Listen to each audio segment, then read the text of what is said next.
సుమన్ టీవీలో మీ personal and business promotions కోసం కింది నెంబర్కి కాంటాక్ట్ చేయండి. ఈ ప్రజలు చూస్తుంటే ఒక రైతుకు జమీందార్ ఒక నీతికి అవినీతికి ఒక దుర్మార్గ పాలన తెలుస్తుంది. ఈ మంత్రి మాట్లాడుతున్నాడు అభివృద్ధి అభివృద్ధి, నేను బ్రహ్మాండ అభివృద్ధి చేశాను. అభివృద్ధి చేస్తుంటే జనం తెలియక ఎందుకు ఇంత పెద్ద ఎత్తున మద్దతు ఇస్తున్నారు అడుగుతున్నారు. నీ అభివృద్ధిని నువ్వు డప్పులు కొట్టుకోవాల్సింది తప్ప ప్రజల్లో ఎవరు కూడా నీ అభివృద్ధిని మెచ్చుకుంటలేరు. తారీ సమస్య తీర్చావా, అయితే కౌలు కింద ప్రకటించావా, డోన్ని పేపర్ని, లేదా ఇల్లు ఇచ్చావా, లేదా ఎటువంటి అభివృద్ధి కార్యక్రమం నీళ్ళు ఇచ్చావా, లేదా ఎటువంటి కార్యక్రమం చేస్తావని చెప్పి ప్రజలకు బలపడతారు, లేదా మాకు బలపడతారు. గతంలో మేము చేసాం ఎన్నో కార్యక్రమాలు. తిరుపతి ఎమ్మెల్యే అయినప్పుడు, ఎంపీ అయినప్పుడు ఎన్నో కార్యక్రమం చేశారు. జీడిపి నీళ్ళు కానివ్వండి, తారీలు. ఒకప్పుడు డోన్లో మేము గెలక ముందు నీళ్ళు డోన్లో సున్నపు నీళ్ళు ఉండేది.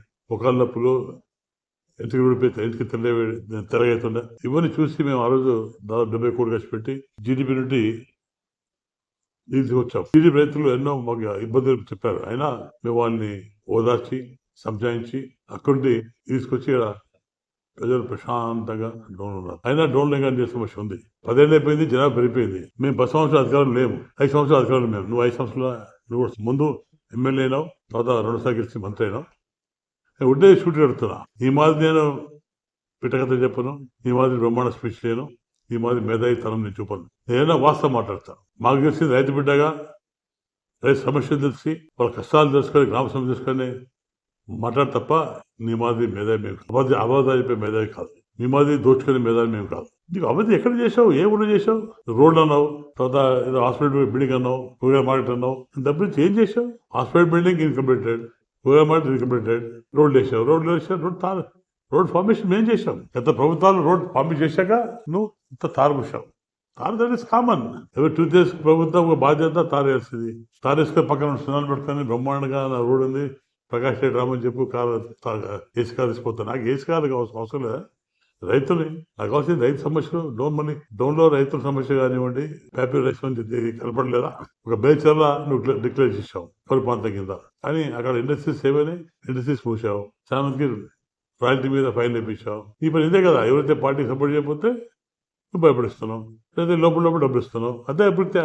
నువ్వు అప్పుడు అభివృద్ధి అని ఈరోజు నీ మనసు పెట్టుకొని రోజు ప్యాకేజ్ ఇస్తున్నావు. రాత్రి ఇంట్లో పోయి పోలీసులు పెట్టుకొని నీ బండ్లో డబ్బులు తీసుకుపోతూ నీ మనసు కానీ నువ్వు అని డబ్బులు తీసుకొని మేము ఎక్కడ పోయి మళ్ళీ ప్యాకేజ్ ఇచ్చి వాళ్ళని లాగ పెట్టుకొని చూస్తున్నాం. ఎన్ని జిమిక్స్ చేసినా ఏం చేసినా ప్రజలు మా వైపు ఉన్నారు.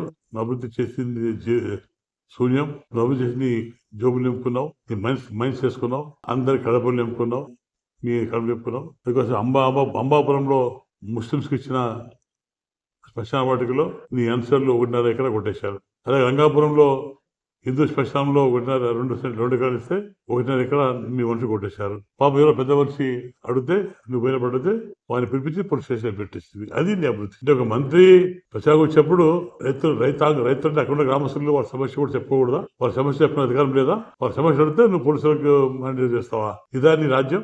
ఇదా నీ అభివృద్ధి రాజ్యం? ఇంకా దండిగా ఉంది. ప్రతి గ్రామంలో పొలాలు లాక్ చేయించావు, ఎంఆర్ చేయించి పాస్బుక్ లాక్ చేయించావు, నీ పట్టాన్ని ఇవ్వటం లేదు. కొంతమంది పొలాల్లో బతికేవాళ్ళు, వడ్డేవాళ్ళది కూడా పొలాలు బతికేవాళ్ళు, అది కూడా బంద్ చేయించావు. రకరకాల ఇబ్బంది పెట్టుకుంటూ వచ్చావు. పైన మాత్రం గొప్పలు బ్రహ్మాండం చేశారు.